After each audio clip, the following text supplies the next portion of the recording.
করছেন। আজকে আমি আপনাদেরকে চৌকাঠ সম্পর্কে ধারণা দিব।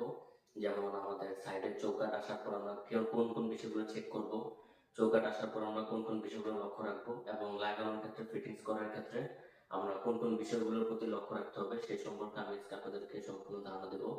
এবং চৌকাঠের মধ্যে কোন অংশ থেকে কি নামে বলা হয় বা কি নাম দেওয়া হয় বা কি নাম বলে সেই সম্পর্কে আজকে আমি আপনাদেরকে সংক্ষিপ্ত ধারণা দেব। সো ভিডিওটি শুরু করা যাক। সাইডে চৌকাঠ আসার পর আমরা সর্বপ্রথম চেক করব চৌকাঠটি কোনো ফাটা আছে নাকি, ছিদ্র আছে কিনা, বা সমতল আছে কিনা, বা আঁকা বাঁকা এরকম কিছু আছে কিনা। প্রথমে আমরা চৌকাঠটি সম্পূর্ণরূপে চেক করে নেব।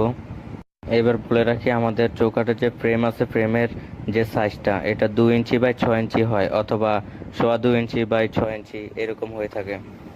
এবং এই খাস কাটা যে কাটা অংশটি আছে এটিকে রিবিট বলা হয়ে থাকে এবং এটি